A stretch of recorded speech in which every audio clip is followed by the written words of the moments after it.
आवाज येतोय सगळ्यांना आता व्यवस्थित?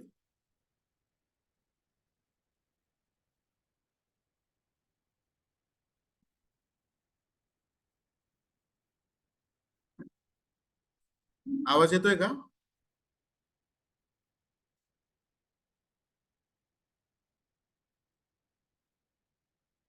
ओम.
ठीक आहे. काल आपण बघा सिम्बॉल पाहत होतो. चालू करूया जे येतील ते जॉईन होतील हळूहळू. आणि जरी नाही जॉईन झाले तरी त्यांना आपण रेकॉर्डिंग पाठवूया. तर आपण काल इंट्रोडक्शन पाहिलं होतं की काय काय शिकणार आहोत आपण. त्याच्यानंतर कालचे फोकस पॉइंट आपले होते की इलेक्ट्रिकल सिम्बॉल पाहायचं होतं, एसीडीसी सप्लाय पाहायचं होतं. त्यानंतर जनरेटर मध्ये तुमचा एसी आणि डीसी सप्लाय कसा तयार होतो हे एक गोष्ट पाहायची होती. तर सिम्बॉलचं एक थोडस धावतं रिव्हिजन घेतो म्हणजे तुम्हाला एक लक्षात येऊन जाईल की रेजिस्टर म्हणजे करंटला अडथळा निर्माण करणारा घटक होता. त्याच्यानंतर व्हेरिएबल रेजिस्टर, आपण ज्याची व्हॅल्यू कमी किंवा जास्त करत होतो तो व्हेरिएबल रेजिस्टर. त्याच्यानंतर पोटेन्शिओमीटर म्हणजे व्हॅल्यूम कमी जास्त करण्यासाठी त्याचा उपयोग होत होता. त्याच्यानंतर ट्रिमर म्हणून आहे, तो फ्रिक्वेन्सी ऍडजस्ट म्हणून करू शकता किंवा त्याचे भरपूर एक दोन उपयोग काल तुम्हाला सांगितलेच होते. आठवतायत का बघा, नाही तर कालचं लेक्चर आहेच. त्याच्यानंतर थर्मिस्टर होता किंवा टेम्परेचर सेन्सर त्याला म्हटलं जातं, की मोटरच्या वायडिंग मध्ये वगैरे ते बसवलं जातं. त्याच्यानंतर फोटो रेजिस्टर किंवा ह्याला एलडीआर असं सुद्धा म्हटलं जातं. एलडीआर म्हणजे लाईट डिपेंड रेजिस्टर. उजेडावरती तो काम करतो. उजेड पडला की लाईट बंद होतात आणि अंधार पडले असता लाईट चालू होतात. त्याचं तसं काम आहे. लाईट डिपेंड रेजिस्टर असं म्हटलं जातं त्याला. त्यानंतर डायोड म्हणून सांगितलं होतं. डायोड काय काम करतो, तर एसी सप्लायचं रूपांतर डीसी सप्लाय मध्ये करत असतो, त्याला डायोड असं म्हटलं जातं.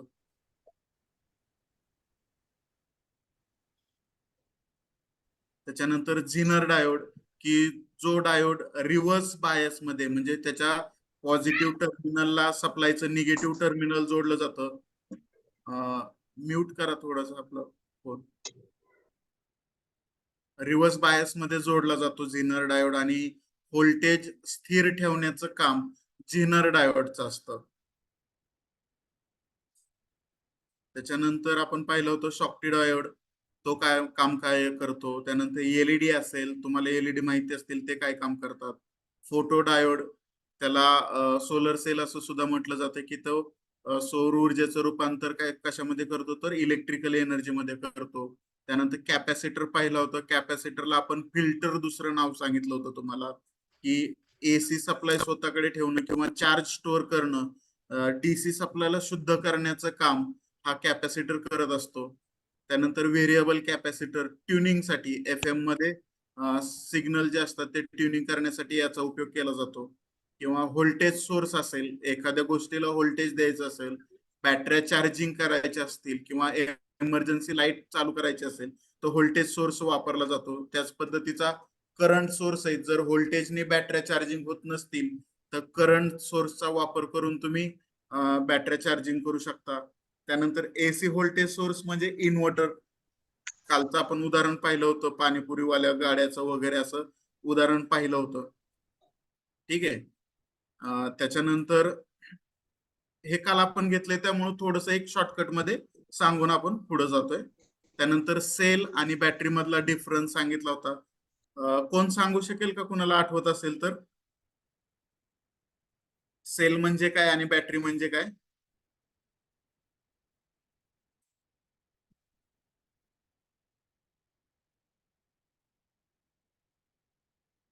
ठीक आहे.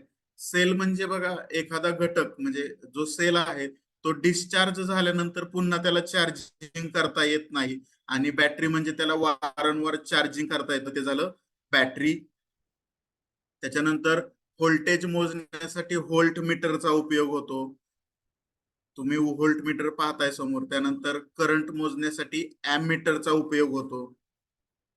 त्याच्यानंतर रेजिस्टर, जो करंटला अडथळा निर्माण करणारा घटक आहे, रेजिस्टर, त्याच्यासाठी ओहम मीटर बनवलेला आहे. घरातली पॉवर म्हणजे काल तुम्हाला सांगितलं की लाईट बिल येतं कसं, किंवा एनर्जी मीटरवरचं बटन प्रेस करा असं सांगितलं होतं तुम्हाला. तिथं KWH असं तुम्हाला अक्षर दिसेल. मग ते वॅटेज की पॉवर घरामधली किती वाया गेलेली आहे ते तुम्हाला दिसते. ते वॅट मीटरच्या साह्याने देखील मोजू शकता. त्यानंतर PNP ट्रान्झिस्टर असतील किंवा NPN ट्रान्झिस्टर असतील, यांचं काम काय आहे तर ऍम्प्लिफिकेशन करणं, कमी सिग्नलचं रूपांतर हाय सिग्नल मध्ये करणं, हे काम NPN ट्रान्झिस्टर किंवा PNP ट्रान्झिस्टरचं असतं. त्यानंतर बझर आणि इलेक्ट्रिकल बेल आहे. बझर हा DC सप्लाय वरती चालतो. दोघांचं काम एकच आहे, सिग्नल देणं. ठीक आहे, दोघांचं काम काय आहे तर सिग्नल देणं. परंतु एक जो आहे तो DC सप्लाय वरती चालतो, आणि एक आहे म्हणजे इलेक्ट्रिकल बेल जे आहे ते AC सप्लाय वरती चालते. असं AC आणि DC दोन सप्लाय वरती चालणारे बझर आणि इलेक्ट्रिकल बेल तयार केलेले आहेत. त्याच्यानंतर फ्यूज आणि MCB काल पाहिलं होतं आपण की हे एक संरक्षण साधन आहे, की घरामध्ये ओव्हरलोड शॉर्ट सर्किट होऊ नये म्हणून काय केलं जातं, यांचा वापर केला जातो. आपण कुठलंही मीटर मधून डायरेक्ट सप्लाय घेऊन घरामध्ये देत नाही. त्याच्यामध्ये आपण MCB जोडतो, फ्यूज जोडतो, किंवा एक DP स्विच असतो बघा, लाल कलर लाईट लागते त्याच्यामध्ये, तर त्याला DP स्विच म्हटलं जातं, डबल पोल स्विच असं म्हणतात. तो जोडून त्याच्यानंतर आपण फ्यूज किंवा MCB जोडतो. पण शक्यतो आता सर्रास आपण MCB पाहत असतो आपल्या घरांमध्ये. थोडस जरी शॉर्ट सर्किट झालं तरी MCB काय होतो, ट्रिप होत असतो. त्यानंतर लाऊडस्पीकर आहेत, माईक आहेत. लाऊडस्पीकर आपल्याला साऊंड देण्याचं काम करताय. म्हणजे मी इथून बोलतोय तर ते माईक कॅप्चर करताय आणि तुम्ही साऊंडद्वारे ऐकताय. तर माईक आणि साऊंड असं कम्युनिकेशन आहे त्यांचं. आणि ह्या मधला जो सर्किट असतं त्याला ऍम्प्लिफिकेशन करणं म्हणजे ते ट्रान्झिस्टरचं काम असतं. त्यानंतर लॅम्प आहे, वायर आहे. आता यांचं काम जास्त काही सांगत बसत नाहीये, कारण आपल्याला पुढचा पार्ट आपल्याला घ्यायचा आहे. वायरचं सांगितलं होतं तुम्हाला. जर कनेक्टिंग वायर असतील, दोन वायर एकमेकांना जोडल्या असतील तर तुम्हाला सिम्बॉल कसा असेल, आणि वायर जर क्रॉस झालेली असेल, एकमेकांना अटॅच झाली नाहीये, तर ती कशी दिसेल, ते आहे. ते कालच्या लेक्चर मध्ये तुम्ही रिपीट पाहू शकता. त्यानंतर ESP स्विच म्हणजे सिंगल पोल स्विच, की जे प्रोजेक्ट वगैरे बनवायला किंवा आपल्या घरामधला जो स्विच असतो नॉर्मली तो सिंगल पोल स्विचच असतो. फक्त हा DC सप्लाय वरचा स्विच आहे. दोन्ही सप्लाय जे आहे ते DC सप्लाय वरती वापरतो, DC सप्लाय साठी वापरलेला स्विच. त्यानंतर डबल पोल स्विच असेल, जिन्यामध्ये बघा, जिना वायरिंग केलं जातं अशा ठिकाणी DP स्विच वापरतात, किंवा डबल स्विच वापरला जातो, डबल पोल असं म्हटलं जातं त्याला. त्यानंतर पुश बटन आहेत. साधा सोपा पर्याय लक्षात ठेवण्यामागचं म्हणजे तुमचं मोटरचे जे हिरवं बटन आणि लाल बटन असतं त्याला NONC म्हटलं जातं. म्हणजे नॉर्मली ओपन आणि नॉर्मली क्लोज असे टीव्ही मध्ये सुद्धा बटन्स आहेत. किंवा तुम्ही कुठं व्हॅल्यूम वगैरे वाढवत असाल असं बटन टच करून, तर तिथं NONC स्विच असतात. त्यानंतर रिले सांगितलं होतं तुम्हाला मी, की रिले काय करतात तर सप्लाय ऑपरेट करण्यासाठी, ऑटोमॅटिक कट ऑन होण्यासाठी, कट ऑफ होण्यासाठी या रिलेचा उपयोग केला जातो. त्या रिलेमध्ये पण सिंगल पोल रिले आहे आणि डबल पोल रिले आहेत. त्याच्यानंतर अर्थिंग सांगितलं होतं. एक अर्थिंग जी आहे ती इलेक्ट्रिकल क्षेत्रातली आहे, अर्थ ग्राउंड म्हणलेलं आहे. आणि दुसरी जी आहे ते डिजिटल ग्राउंड म्हटलेले, म्हणजे PCB म्हणजे प्रिंटेड सर्किट बोर्ड. इलेक्ट्रॉनिक्स मध्ये ते वापरलं जातं. पीसीबी तुम्ही जर रेडिओ FM चे त्याचे जर पीसीबी बॅक साईडला बघितले तर तुम्हाला मोठमोठ्या अशा पट्ट्या दिसतील, म्हणजे त्याला म्हटलं जातं डिजिटल ग्राउंड. त्याच्यानंतर इंडक्टर किंवा इंडक्टर कोअर आहेत. ह्या कॉईल ज्या आहेत ह्या काय काम करतात तर सेल्फ इंडक्शनचं किंवा म्युच्युअल इंडक्शनचं काम करतात आणि मॅग्नेटिक फील्ड वाढवत असतात. ह्या मॅग्नेटिक फील्ड वाढून करंटला थोडासा अपोज करणं किंवा करंट वाढवणं, कुठं करंट कमी पडत असेल तर त्याला वाढवणं, हे ह्या दोघांचं काम असतं. त्यानंतर व्हेरिएबल इंडक्टर सांगितलं होतं तुम्हाला की फॅनची मोटर असेल, अगर कूलर मधली मोटर असेल किंवा मिक्सर मधली मोटर असेल तर तुम्ही त्याचं स्पीड इकडे तिकडे करू शकता, कमी जास्त करू शकता. त्याला व्हेरिएबल इंडक्टर असं म्हटलं जातं. त्यानंतर डीसी मोटर, की तुम्ही जे छोटे छोटे प्रोजेक्ट करण्यासाठी वापरता मोटर, त्याला डीसी मोटर म्हटलं जातं.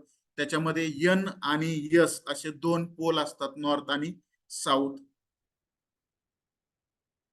त्याच्यानंतर एसी मोटर, ज्या आपण पाण्याच्या मोटर वगैरे म्हणतो त्या एसी मोटर असतात. त्याच्यात पण दोन प्रकार आहेत, सिंगल फेज मोटर आणि थ्री फेज मोटर. म्हणजे एक फेज आणि एक न्यूट्रल वर चालत असेल तर ती सिंगल फेज मोटर असेल, आणि जर तीन फेज असतील म्हणजे RYB अशा जर तीन फेज असतील तर त्याला थ्री फेज मोटर म्हटलं जातं.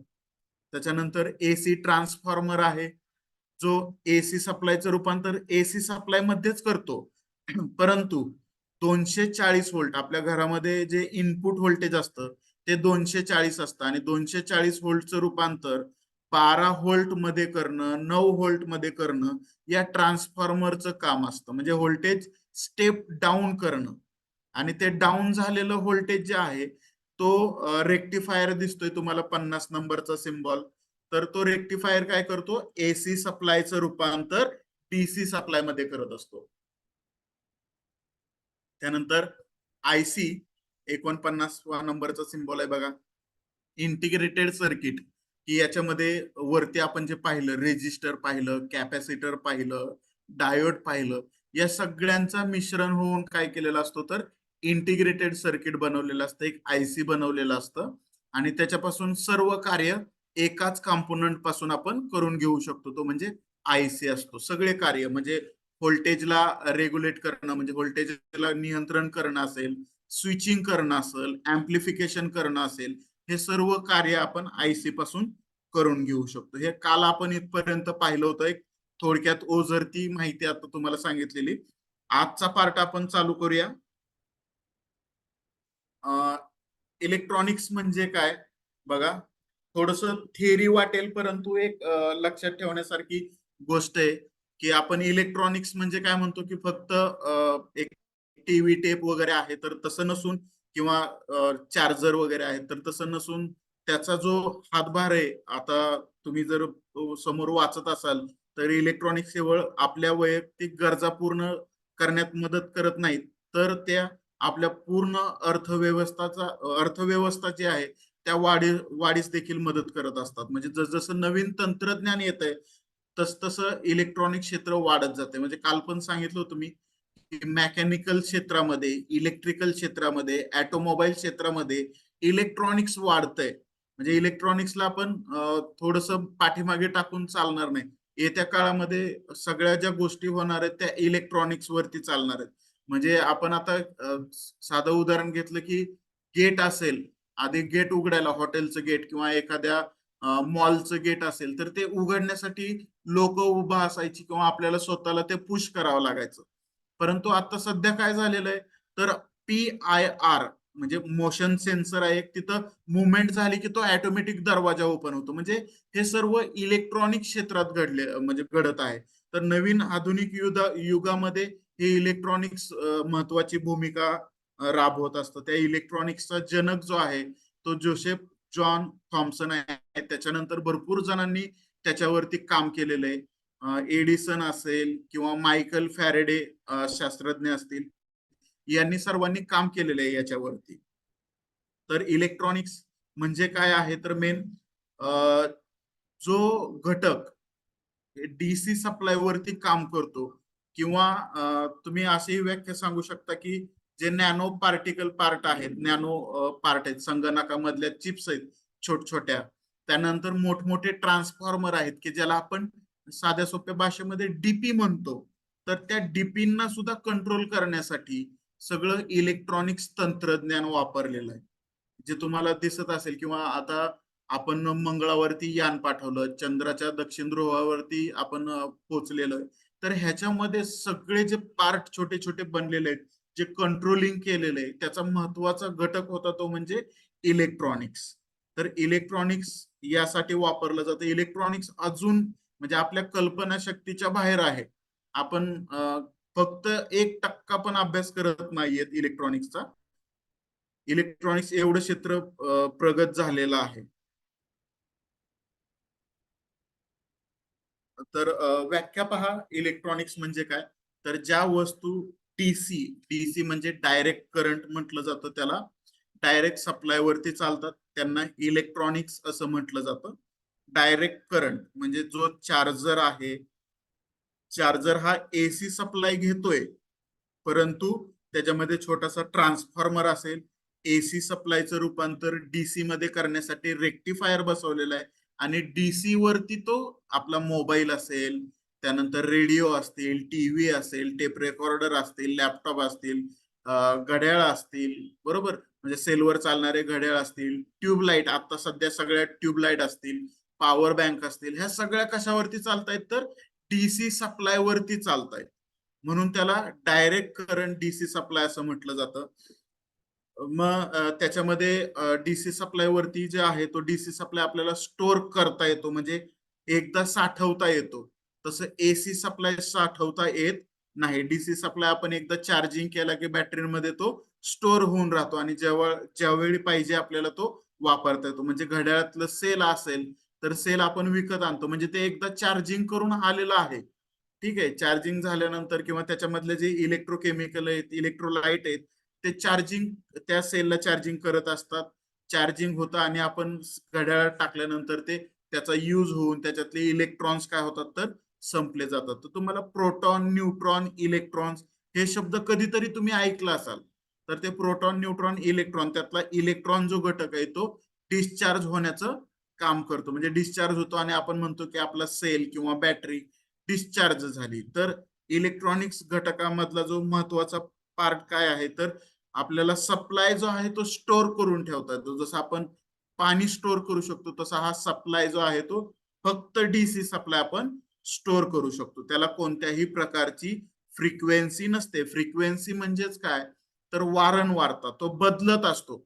एसी सप्लाय काय होतो तर सेकंदाला बदलत असतो, परंतु डीसी सप्लाय हा सेकंदाला बदलत नाही. डीसी सप्लाय काय करतो आपण एका ठिकाणाहून दुसऱ्या ठिकाणी जर पाठवायचं म्हटलं, जसं की टॉवर लाईन पाहतो आपण बाहेर, तर त्या संपूर्ण एसी सप्लाय वरती चालतात.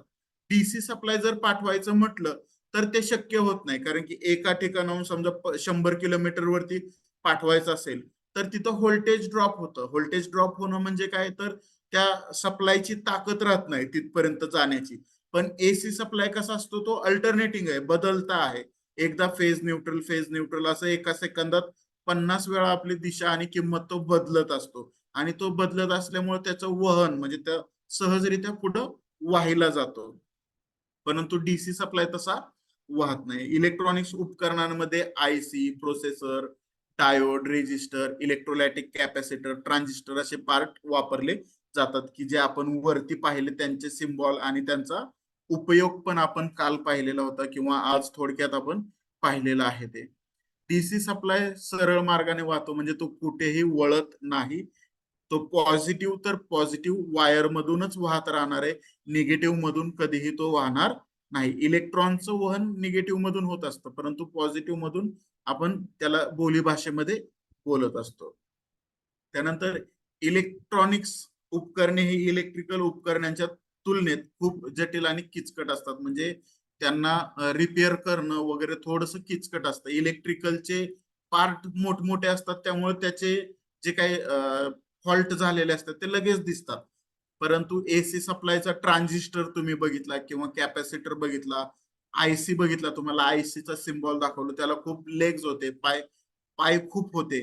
तर मग ते चेक करणं आपल्याला थोडस डिफिकल्ट जातं, कठीण जातं. त्यामुळे जरा हा जो इलेक्ट्रॉनिक्स पार्ट असतो तो किचकट असतो. रिपेअर करण्याबाबतीत. परंतु आता अशा काही गोष्टी आलेल्या आहेत की डायरेक्ट सर्किट येतात तयार होऊन आणि सर्किट बदलायचं, म्हणजे LCD टीव्ही आहेत, LED टीव्ही आहेत, तर पॉवर सप्लाय त्याचा आयता येतो. डायरेक्ट तुम्ही आयता पॉवर सप्लाय घेऊ शकता आणि चेंज करू शकता, असं झालेलं आहे. म्हणजे त्यांनी रिपेअरिंगची झंझटच ठेवलेली नाहीये. डायरेक्ट तुम्ही नवीन मदरबोर्ड घ्या, नवीन सर्किट घ्या आणि एक्सचेंज करून टाका. डायरेक्ट चेंज करा, तुमचे टीव्ही काय असेल, तुमचा जो पार्ट असेल तो चालू होणार आहे. आणि खाली जर तुम्ही हे जर पाहत असाल, तुम्हाला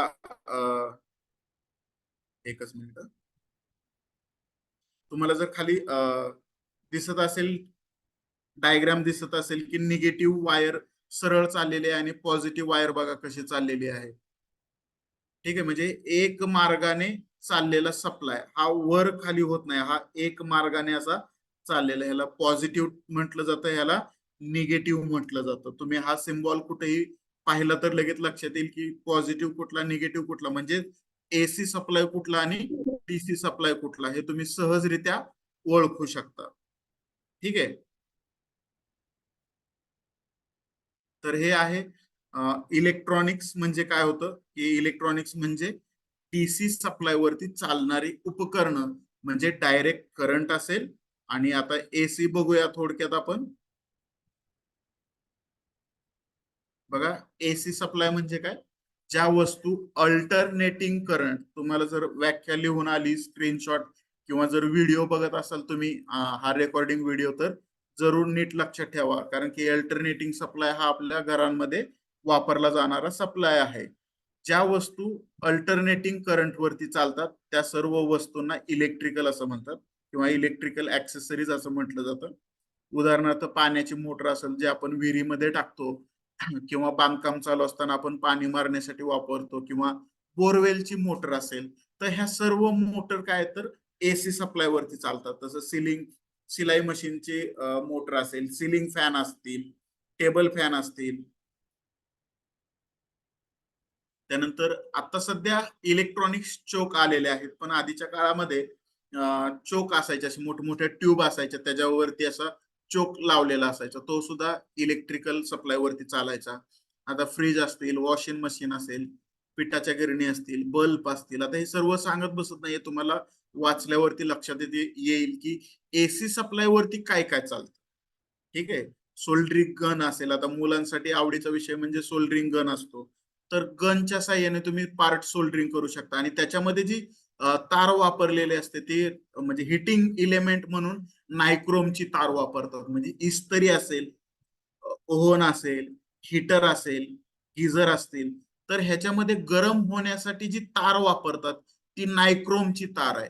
आणि ही नायक्रोमची तार जी असते ती AC सप्लाय वरती चांगल्या प्रकारे काम करते. AC म्हणजे काय, तर अल्टरनेटिंग करंट, जो सप्लाय आपली दिशा आणि किंमत क्षणाक्षणाला बदलतो, त्याला म्हटलं जातं अल्टरनेटिंग करंट.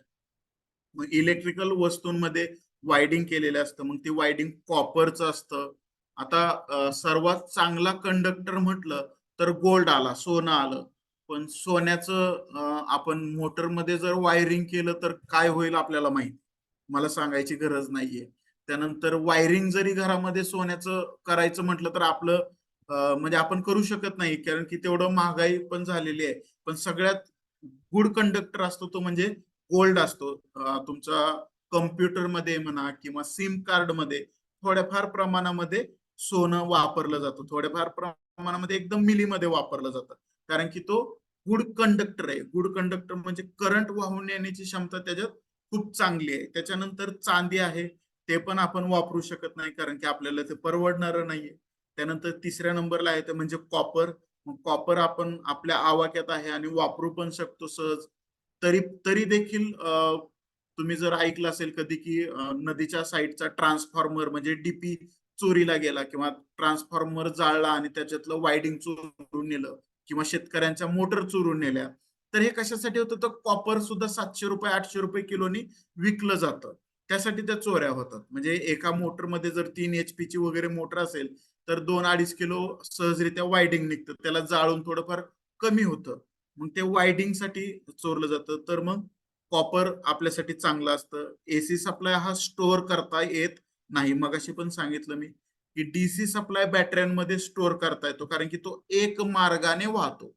परंतु DC supply, sorry, AC supply एक मार्गाने वाहत नाही, तो अल्टरनेटिंग आहे. एकदा तो पॉझिटिव्ह कडे जातो, पुन्हा निगेटिव्ह कडे जातो, पुन्हा पॉझिटिव्ह कडे जातो. हा आपल्या भारताची जी फ्रिक्वेन्सी 50 आहे, त्यामुळे एका सेकंदामध्ये, एका मिनिटामध्ये तो काय करतो, 50 वेळा आपली दिशा आणि किंमत म्हणजे वर जाणे ही दिशा झाली, किंमत एकदा पॉझिटिव्ह झाला, एकदा झिरो झाला, एकदा निगेटिव्ह झाला, म्हणजे अशी दिशा आणि किंमत क्षणाक्षणाला बदलत असतो. त्यामुळे त्याला स्टोअर करता येत नाही. पण त्याला एसीचं डीसी मध्ये रूपांतर करून आपण परत स्टोअर करू शकतो. परंतु एसी सप्लाय हा स्टोअर करता येत नाही. प्रत्येक देशाची फ्रिक्वेन्सी वेगवेगळी आहे. दक्षिण आफ्रिका असेल, त्यानंतर इंडिया असेल, चीन असेल, ह्यांच्या फ्रिक्वेन्सी जवळपास 50 आहेत. पण ऑस्ट्रेलिया जर पाहिलं तुम्ही, गुगलवरती जरी सर्च केला तरी तुम्हाला ऑस्ट्रेलियावरची किंवा अमेरिकेची फ्रिक्वेन्सी तुम्हाला 60 हर्ट्स दिसेल. तर तिथली उपकरण आहेत त्या लेवलची बनावं लागणार. आपल्याला 50 हर्ट्सची म्हणल्यावर 50 हर्ट्सचीच उपकरणं तयार करावी लागणार. म्हणजे आपण पण प्रोग्रेस कडे चाललेलो आहे. आपल्याकडे आधी डिम लाईट असायची, म्हणजे 1994-95 सालचा जो काळ होता किंवा 2000 सालचा काळ जो होता, तिथं जरा डिम लाईट असायची. मग आता नंतर नंतर जसं अपग्रेड होत चाललेलं आहे इलेक्ट्रिकल क्षेत्र, तसं लाईटचं क्षेत्र सुद्धा वाढत चाललेलं आहे. आता जवळपास 4 लाख व्होल्ट पर्यंत आपली लाईट तयार होत असते, आणि त्या टावर मधून वाहून आणतो आपण 4 लाख व्होल्ट. त्या 4 लाख व्होल्टचं परत 1,32,000 मध्ये केलं जातं. 1,32,000चं 66,000 व्होल्ट केलं जातं. 66,000चं 33 केव्ही किंवा 32 केव्ही केलं जातं. तुम्ही 32 केव्हीचे किंवा 33 केव्हीचे कुठेतरी बोर्ड पाहिले असतील बघा, असे जिथं लाईटचं बोर्ड आहे, मोठमोठे स्टेशन आहेत, तिथं 33 केव्ही लिहिलेलं असतं. तर मग तिथं येताना व्होल्टेज 66 आलेलं असेल, किंवा 1,32,000 आलेलं असेल, किंवा 4 लाख आलेलं असेल, असं व्होल्टेज येत राहतं. इथं तुम्ही डायग्राम खाली पाहू शकता की ते नागमोडी वळणाचे आहे. म्हणजे वर खाली होते. म्हणजे काय होते, तर एकदा पॉझिटिव्ह कडे जातोय, एकदा निगेटिव्ह कडे सप्लाय जात असतो. त्याला इलेक्ट्रिकल असं म्हटलं जातं, म्हणजे अल्टरनेटिंग सप्लाय असं म्हटलं जातं, अल्टरनेटिंग करंट असं म्हटलं जातं. त्याच्यानंतर इलेक्ट्रॉनिक सप्लाय वरती चालणारे थोडेस इमेजेस घेतलेले आहेत मी, की ह्या सर्व वस्तू ज्या आहेत, कॅल्क्युलेटर असेल, त्याच्यामध्ये साहजिकच सेल वापरलेला आहे. त्याच्यानंतर सेलफोन आपण मोबाईल म्हणतो, त्याच्यामध्ये बॅटरी आहे. टेलिव्हिजन मध्ये इलेक्ट्रॉनिक सर्किट आहे संपूर्ण, एसीचं डीसी सप्लाय केला जातो. त्यानंतर कम्प्युटर असेल, लॅपटॉप असेल, प्रिंटर असतील, पेनड्राईव्ह असतील, ठीक आहे, एअर कंडिशनर असतील, एअर कंडिशनरचे रिमोट असतील, ह्या सर्व ज्या वस्तू आहेत, ह्या सर्व इलेक्ट्रॉनिक्स वरती चालतात. म्हणजे एसी सप्लाय जरी घेतला तर एसी सप्लायचं रूपांतर ते डीसी सप्लाय मध्ये करतात आणि काम करत असतात. त्याच्यानंतर इलेक्ट्रिकलच्या वस्तू पाहू शकता तुम्ही, की फॅन असतील. आता ह्याच्यामध्ये सुद्धा इलेक्ट्रॉनिक्स येतंय, अपग्रेड होतंय, सगळं ऑटोमेशन होतंय, की तुम्ही साधं बोललात तरी तुमच्या घरामधल्या लाईट चालू होतील, अशा सिस्टीम आता जनरेट होत आहेत, येत आहेत. आणि हे सगळं इलेक्ट्रॉनिक्सची किमया आहे. ह्या एवढ्या वस्तू आहेत, पाहू शकता तुम्ही, की ज्या इलेक्ट्रिकल मध्ये मोडतात. थोडस एक मध्येच पॉइंट ऍड करतोय, सुरक्षितता. त्याच्या मागचं कारण म्हणजे हे सगळं तुम्ही करत असणार, बघत असणार, तर तुम्हाला त्याची थोडीशी सुरक्षितता माहिती पाहिजे. आपण काय काय सुरक्षितता बाळगली पाहिजे. तर पहिला नियम बघा काय आहे सुरक्षिततेचा, जो विजेच्या सूचना दिलेल्या असतात त्याचं पालन करणं खूप गरजेचं आहे. म्हणजे तुम्ही जर ट्रान्सफॉर्मरच्या शेजारी किंवा त्या डीपी असतात बघा, डीपीच्या शेजारी जाळी लावलेली असते, किंवा एक असा खतरा लिहिलेला सिम्बॉल ठेवलेला असतो, तर त्यांनी सांगितलेलं असतं तिथं तिथं हात लावू नये, कारण की अर्थिंग दिलेली असते तिथे. अर्थिंग दिल्यामुळं काय होतं, पावसाळ्यामध्ये करंट लीक होत असतो, आणि लीक झाल्यामुळे तुम्ही जर चुकून तिथे गेलात तर करंटमुळे तुम्हाला शॉक लागून काही अपघात घडू शकतात. तर तिथं ज्या सूचना दिलेल्या असतील की हात लावू नये किंवा डिस्टन्स मेंटेन करावा, तर हे करणं खूप गरजेचं आहे. ज्या सूचना दिलेल्या असतील, ज्या मशिनरी बाबत, ज्या वस्तूंबाबत किंवा आपण एखादी नवीन वस्तू घरात आणता इलेक्ट्रॉनिक्स इलेक्ट्रिकलची, तर त्याचं एक टर्म कंडिशन किंवा थोड्याशा सूचना केलेल्या असतात की हे कसं चालू करायचं, कसं वापरायचं, तर त्याला फॉलो करणं खूप गरजेचं आहे. त्यानंतर ओल्या हाताने, हा सगळ्यांना माहिती आहे नियम, तरी पण मी सांगतोय कारण की बऱ्याच वेळा काय होतं, आपण फक्त हात थोडेसे पुसतो आणि काम चालू करतो किंवा घाम येत असतो प्रत्येकाला.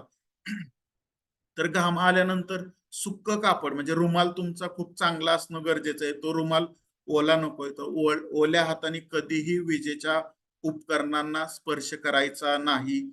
जर स्पर्श केला तर तुम्ही तिथे डिस्पोज करणार आहे, चांगल्या पद्धतीचा तुम्हाला शॉक बसणार आहे.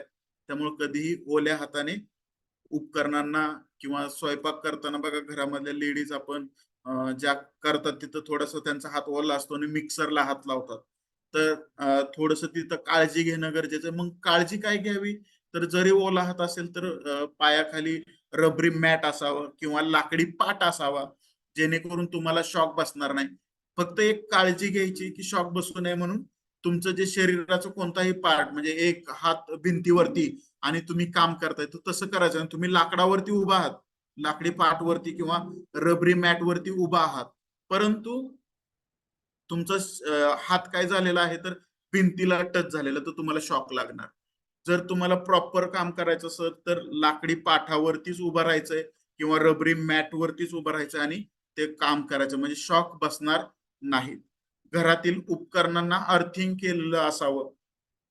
बऱ्याच वेळा बऱ्याच वेळा आपण काय करतो, अर्थिंग करणं टाळून देतो. बऱ्याच जणांच्या, असं मी वैयक्तिक पाहिलेलं आहे की घरामध्ये अर्थिंगच केलेलं नाहीये. अर्थिंग करणं म्हणजे काय, तर 5 पिन सॉकेट असतं बघा, जिथं आपण मोबाईल चार्जिंगला लावतो, त्याच्यातलं सर्वात वरचं टर्मिनल असतं, ते अर्थिंगसाठी असतं.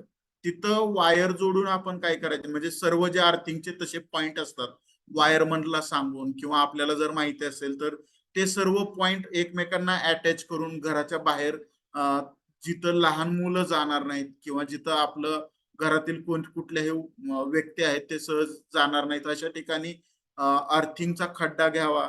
त्याच्यामध्ये विटांचे खडे, वाळू, मीठ थोडस टाकावं, कारण की त्यांनी रेजिस्टर जो आहे तो जमिनीचा रेजिस्टर कमी होतो आणि करंट जमिनीत सहजरित्या पास होत असतो. त्यामुळं अर्थिंग करणं खूप गरजेचं आहे. म्हणजे ज्या मोटरला हात लावल्यावरती मुंग्या येणं किंवा पावसाळ्यामध्ये बऱ्याच वेळा भिंतींना सुद्धा मुंग्या येतात, भिंत ओली झाली की भिंतींना मुंग्या येतात. याचं कारण म्हणजे अर्थिंग प्रॉपर नसणं. तर घरातली अर्थिंग व्यवस्थित असली पाहिजे. हे काहीही अपघात होऊ शकतात. इलेक्ट्रिकल ना माझ्या ओळखीचं आहे ना तुमच्या ओळखीचं आहे. त्यामुळं आपण हे सुरक्षितता थोडंसं पाळणं खूप गरजेचं आहे. त्यानंतर उपकरण चालून इकडे तिकडे जाऊ नये. जे तुमचे काही साहित्य असेल, मिक्सर असेल, मोटर असेल, काही असेल, ते चालू ठेवून इकडे तिकडे कुठेही फिरायचं नाही. त्याच्यावरती व्यवस्थित लक्ष असावं किंवा तिथं तुम्ही असणं गरजेचं आहे.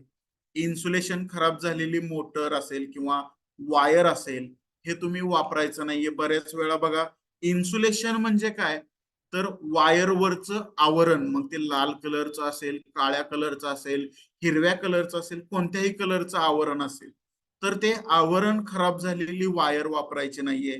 ती मोटरला जोडायची नाहीये, इस्त्रीला जोडायची नाहीये, कारण की तुमचा न कळत चुकून पाय पडू शकतो. तुमचा काय, घरातील कोणाचाही न कळत त्या वायरवरती पाय पडू शकतो.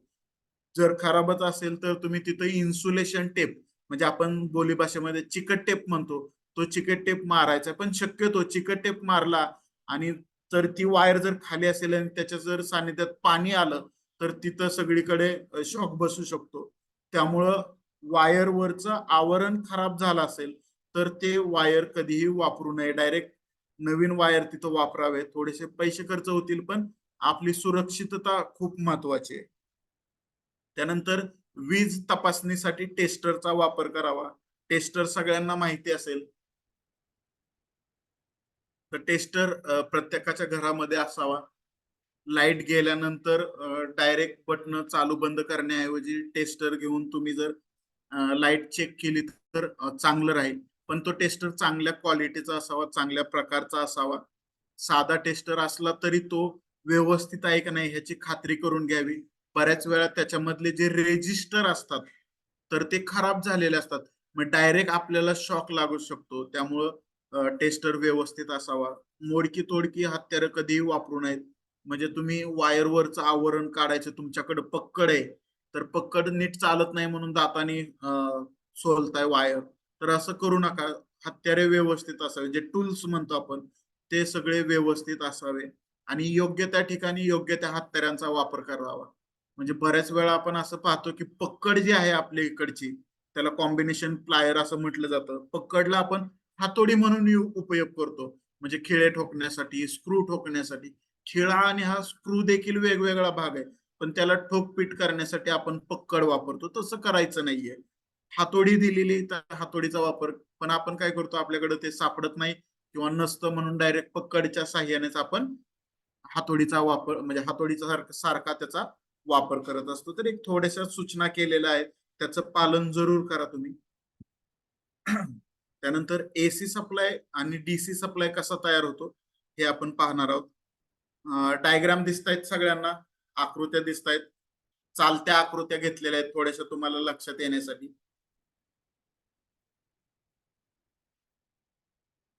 थोडस ऑब्झर्वेशन करा. बघा, पहिली जी डायग्राम आहे दिसते तुम्हाला, की हायड्रो पॉवर प्लांट असं म्हटलं जातं किंवा पाण्यावरती वीज निर्मिती केली जाते. मग त्या पाण्याच्या थोडस धरण बांधलं जातं. धरण बांधल्यानंतर हा जो उताराचा भाग तयार केलेला आहे त्याला पेन स्टॉक म्हटलं जातं. म्हणजे प्रेशरनी पाणी खाली येत असतं पेन स्टॉक मधून आणि त्याच्या समोर टर्बाईन ठेवलं जातं आणि टर्बाईन फिरल्यानंतर त्या टर्बाईनच्या वरती जनरेटर बसवला जातो. इथे थोडस काढून दाखवतो मी तुम्हाला.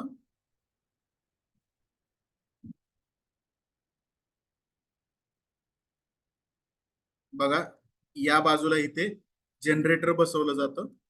ठीक आहे, कलर चेंज करतो जरा, रेड कलर म्हणजे दिसेल तुम्हाला.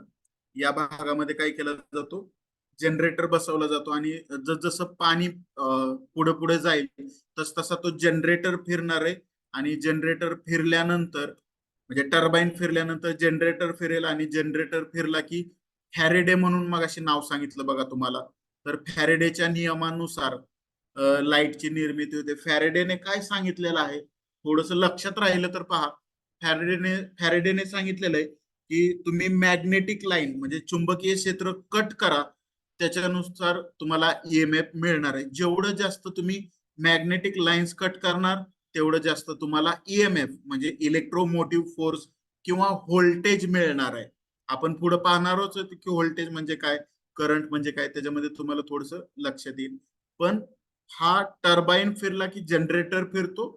जनरेटर मध्ये मॅग्नेट असतात, त्या मॅग्नेट मध्ये मॅग्नेटिक लाईन्स तयार होतात आणि त्या कट होतात. कट झाल्या की लाईटची निर्मिती होते आणि लाईट आपल्या घरापर्यंत म्हणजे ट्रान्सफॉर्मरद्वारे, त्या ट्रान्समिशन लाईनद्वारे आपल्या घरामध्ये लाईट येत असते. मग लाईट येताना सुद्धा 3 फेज मध्ये येत असते, परंतु आपण 1 फेज आणि एक न्यूट्रल आपण घरामध्ये घेतो आणि त्याचा वापर करत असतो. त्याच्यानंतर दुसऱ्या इमेज मध्ये पाहू शकता सूर्य दिसतोय आणि सूर्यामध्ये बघा तिथं सोलर प्लेट आहे. ठीक आहे, सोलर प्लेट मध्ये कोणता डायोड वापरला होता, कोण सांगेल का बरं मला? अनम्यूट करून उत्तर द्या बरं. बघा, आठवतोय का? सिम्बॉल मध्ये सांगितलं होतं मी तुम्हाला.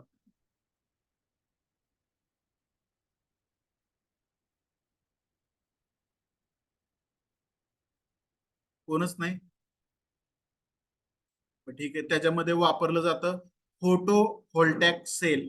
फोटो डायोड असं म्हटलं होतं बघा त्याला, की जो सौर ऊर्जेचं रूपांतर प्रकाश ऊर्जेत करतो. म्हणजे सौर ऊर्जा घेतोय आणि आपल्याला लाईट तयार करून देतोय. परंतु या सोलर प्लेटच्या पुढे बॅटरी जोडली जाते, बॅटरीच्या पुढे इन्व्हर्टर जोडला जातो आणि तो इन्व्हर्टर मधून डीसी सप्लायचं रूपांतर एसी मध्ये केलं जातं आणि आपल्या घरामधली लाईट किंवा आपल्या जे दिवे असतात मंदिराच्या समोरचे किंवा रस्त्यावरच्या लाईट असतात बघा, सोलर लाईट, तर तिथं ते काम करत असतात. त्यानंतर ह्या साईडला जर तुम्ही पाहिलं खालच्या साईडला, तर ह्या समुद्रांच्या लाटांपासून लाईट तयार केलेली आहे.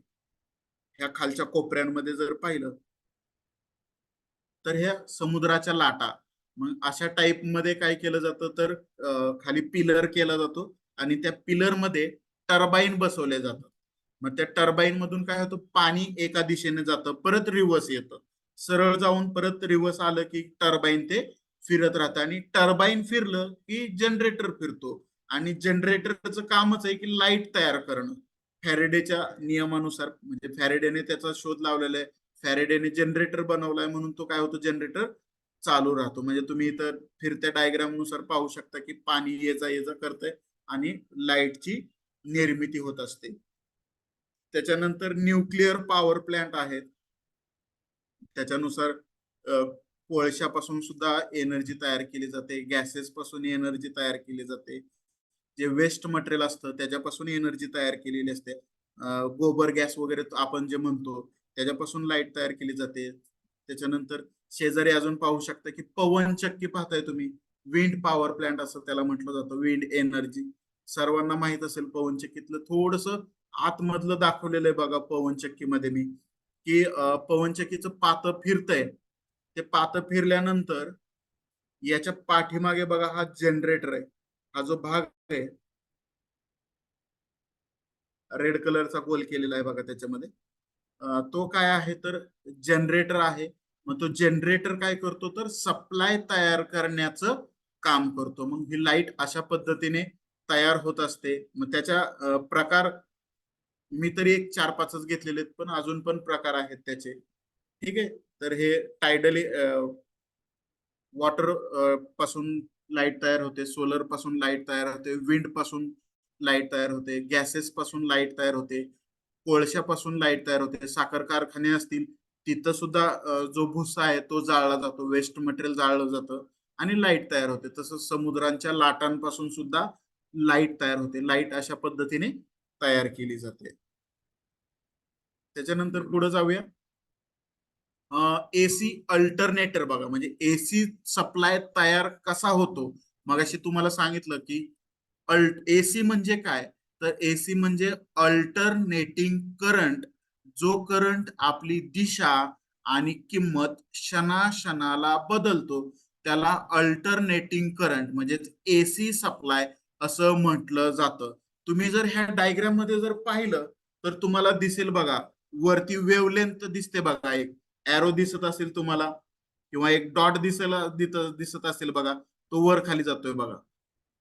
ठीक आहे, वर चालला, खाली आला, पुन्हा वरती चाललाय, पुन्हा खाली येतोय.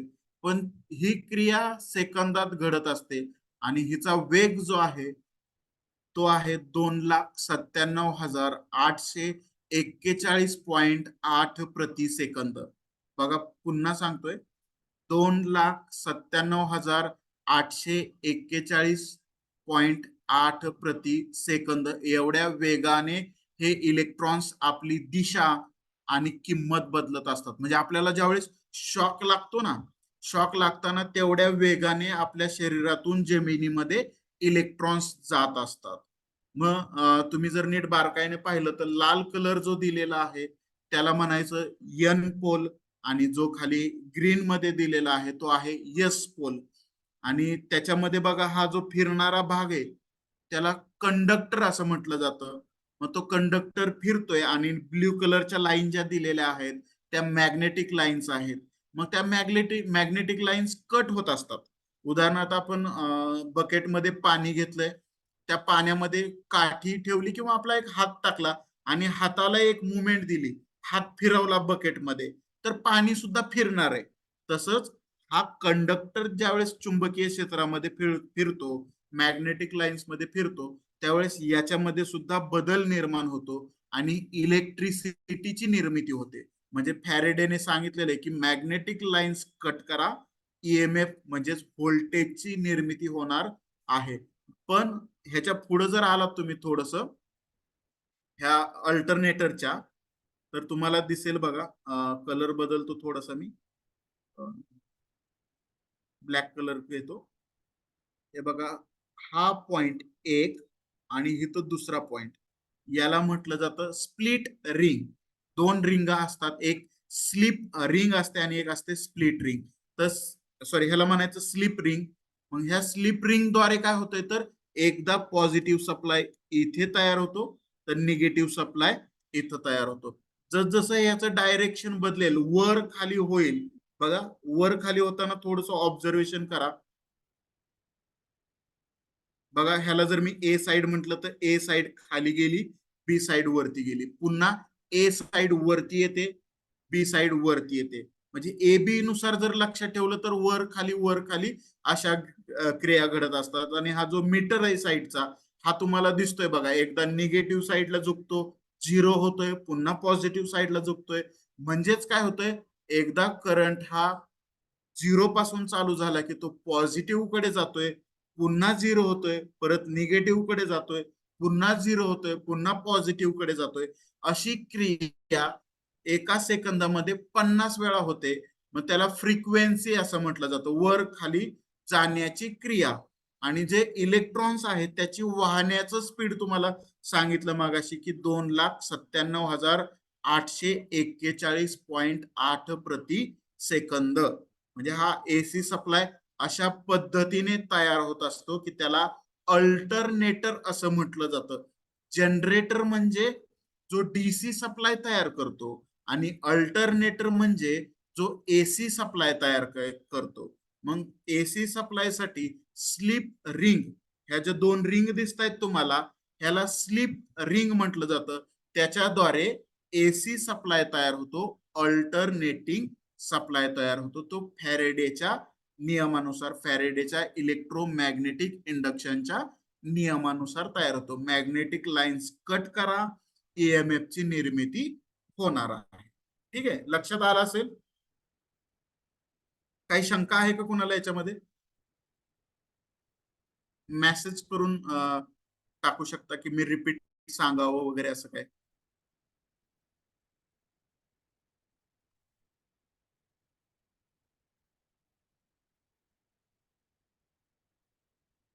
ठीक आहे, पुढचं घेऊया मग आपण.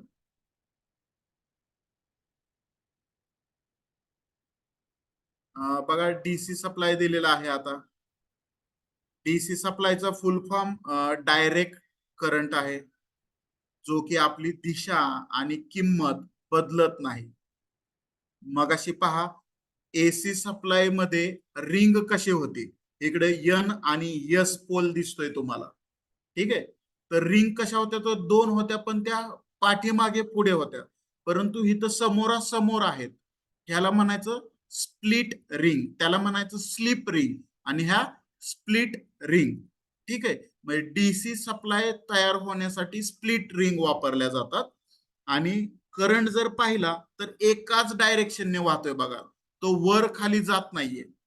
जर तुम्ही बारकाईने जर लक्ष दिलं त्याच्यावरती, तर निळं लाईन बघा कशी चाललेली, इकडून चाललेली, आणि लाल लाल लाईन जी आहे ती परत आत चाललेली आहे. म्हणजेच तो जो रिंग वापरलेली आहे त्याच्यामुळे तसं घडतंय. इथं जरी तुम्ही स्लिप रिंग वापरली तर तो अल्टरनेटरच तयार होणार आहे, पण ह्या समोरासमोर वापरल्यामुळं एका ठिकाणावरून करंट निघतोय आणि दुसऱ्या ठिकाणावरून करंट पुन्हा आत जाण्याचं क्रिया घडत असते. म्हणजे येणं आणि जाणं ह्या त्याच्या क्रिया असतात. किंवा इकडं दुसऱ्या साईडला व्होल्टॅक सेल म्हटलं जातं, याला बॅटरी म्हणतो आपण. ठीक आहे, तर त्याच्यामध्ये इलेक्ट्रोलॅक्टिक सॉरी सौम्य सल्फ्युरिक ऍसिड वापरलं जातं, H2SO4 त्याला म्हटलं जातं शास्त्रीय भाषेमध्ये. झेडएन झिंक वापरलं जातं, कॉपरचा एक रॉड वापरला जातो. मग सौम्य सल्फ्युरिक ऍसिड म्हणजे ऍसिड मध्ये आणि जस्त मध्ये रासायनिक अभिक्रिया घडतात. जसं की सोड्यामध्ये तुम्ही जर लिंबू टाकलं तर काहीतरी फेस येण्याची क्रिया घडते. ठीक आहे, त्याला केमिकल रिॲक्शन असं म्हणतात. तसंच या सेलमध्ये सुद्धा काहीतरी रिॲक्शन घडते. म्हणजे झिंक आणि सौम्य सल्फ्युरिक ऍसिड मध्ये रिॲक्शन घडल्यानंतर इलेक्ट्रिसिटी निर्माण होते, म्हणजे डीसी सप्लाय निर्माण होतो आणि डीसी सप्लाय व्हायला लागतो. हे जे तुम्हाला छोटे छोटे पार्ट जे इलेक्ट्रॉन्स दिसतात, म्हणजे ह्याला इलेक्ट्रॉन्स म्हणतात, हे जे वाहताना दिसत आहेत त्याला इलेक्ट्रॉन्स असं म्हटलं जातं. ठीक आहे, तर डीसी सप्लाय कसा तयार होतो बघा, एक आकृतीवरून तुम्हाला लक्षात येत असेल की एन कडून मॅग्नेटिक फील्ड एस कडे जात आहे. एस कडे गेल्यानंतर त्याच्यामध्ये गुड कॅरिंग कंडक्टर किंवा त्याच्यामधून लाईट सहजरित्या वाहते, त्याला गुड कॅरिंग कंडक्टर असं म्हटलं जातं. मग करंट वाहिला की लाईटची सहजरित्या निर्मिती होणार आहे. मगाशी सांगितलं तुम्हाला की 4 प्रकारचे गुड कंडक्टर आहेत. ठीक आहे, 4 प्रकारचे गुड कंडक्टर आहेत. मग त्या गुड कंडक्टर मधला गोल्ड सगळ्यात पहिला आहे, त्यानंतर सिल्वर आहे, कॉपर आहे आणि अल्युमिनियम आहे. तर आपण कॉपर जास्त करून वापरतो कारण की तो गुड कंडक्टर मध्ये. सिल्वर आणि गोल्ड आपण वापरू शकत नाही. ओके, म्हणजे ते चांगले आहेत पण आपल्याला ते किमतीने परवडणारे नाहीयेत, त्यामुळे ते आपण वापरत नाही. तर अशा प्रकारे डीसी सप्लाय तयार होत असतो. बॅटरी मध्ये असेल तर बॅटरी मधली केमिकल रिएक्शन पहा. जस्त आणि ऍसिड याच्यामध्ये केमिकल रिएक्शन्स घडतात आणि इलेक्ट्रॉन्सची निर्मिती होऊन करंट तयार होत असतो आणि तो करंट लोड मधून वाहतो. म्हणजे बल्ब मधून वाहत असेल तसं या साईडला सुद्धा पाहू शकता पुन्हा की एन कडून मॅग्नेटिक फील्ड एस कडे जातंय आणि लाईटची निर्मिती होते. पण हा कुठला सप्लाय आहे तर डीसी सप्लाय, एक मार्गी सप्लाय असं म्हणायचं. हा एकाच मार्गाने वाहतो, त्याला डीसी सप्लाय असं म्हटलं जातं.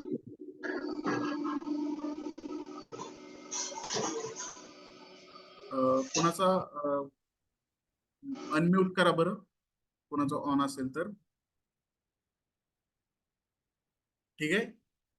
त्याच्यानंतर खरं आपण आज फोकस करणार होतो तो कालचा पार्ट होता. आज आपण फोकस करणार आहे व्होल्टेज, करंट आणि सर्किट डायग्राम. ठीक आहे, तर ही आकृती लक्षात ठेवा. हे बघा इकडे जे पळतय ना, इलेक्ट्रॉन्स पळतायत बघा, ते आकृती लक्षात ठेवा, आपल्याला पुढे गेल्यावरती उपयोगी पडणार आहे. करंट म्हणजे काय, व्होल्टेज म्हणजे काय आपण पाहणार आहोत. तर व्होल्टेज म्हणजे आपल्याकडे दोन वायर असतात, पॉझिटिव्ह आणि निगेटिव्ह. ठीक आहे, ह्या दोन वायर मधला जो विभवांतर असतो, जो डिस्टन्स असतो, काहीतरी फरक असेल, त्याला म्हटलं जातं व्होल्टेज विभवांतर किंवा विद्युत दाब, व्होल्टेज असं त्याला म्हटलं जातं.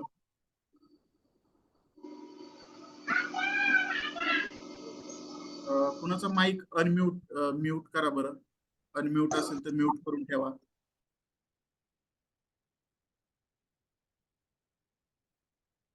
बघा, पॉझिटिव्ह व निगेटिव्ह किंवा फेज व न्यूट्रल या दोन टर्मिनल मधील मिळणाऱ्या फरकास किंवा दाबास त्याला काय म्हटलं जातं, व्होल्टेज असं म्हटलं जातं. म्हणजे मल्टीमीटरच्या साह्याने बघा तुम्ही व्होल्टेज मोजू शकता. ठीक आहे, पॉझिटिव्हला रेड वायर लागली, निगेटिव्हला ब्लॅक वायर लावली की तुम्हाला 1.5 व्होल्ट मिळालेला आहे. मल्टीमीटर माहिती असेल तुम्हाला, व्होल्टेज, करंट, रेजिस्टर मोजण्यासाठी याचा उपयोग केला जातो. ठीक आहे, तर ह्या आकृतीमध्ये सुद्धा पाहू शकताय की इलेक्ट्रॉनचं वहन होतंय इथे. पण इलेक्ट्रॉन्स पुढे जाण्यासाठी कशाचा वापर पाहिजे तर फोर्स, म्हणजे दाब पाहिजे. दाब असेल तरच काय होणार आहे, इलेक्ट्रॉनचं वहन होणार आहे. किंवा एक साधं सोपं उदाहरण म्हणजे पाण्याचं घेऊया. पाण्याची टाकी फुल भरलेली आहे आणि जर आपण त्याचा कॉक जर चालू केला त्या टाकीचा, तर प्रेशर नळामधून खूप जास्त येणार आहे. प्रेशर का जास्त येणार आहे तर पाण्याचा दाब हा खूप जास्त आहे. मग ते दाब म्हणजेच व्होल्टेज आहे. दाब म्हणजेच काय तर व्होल्टेज आहे. आणि जो प्रवाह नळामधून बाहेर येतोय त्याला करंट असं म्हटलं जातं. ठीक आहे, म्हणजे दाब म्हणजे काय तर व्होल्टेज. त्याला आपण 2-3 नावं दिलेली आहेत की व्होल्टेज म्हटलं जातं, इलेक्ट्रोमोटिव्ह फोर्स म्हटलं जातं किंवा पोटेन्शियल डिफरन्स असं म्हटलं जातं. म्हणजे पॉझिटिव्ह, निगेटिव्ह किंवा फेज आणि न्यूट्रल या दोन टर्मिनल मध्ये काहीतरी फरक आहे. एका वायरला हात लावले तर मुंग्या येतात, म्हणजे शॉक बसतोय, म्हणजे त्याच्यामध्ये इलेक्ट्रॉन्स आहेत. आणि न्यूट्रल वायरला जर हात लावलं तर आपल्याला मुंग्या येत नाहीत.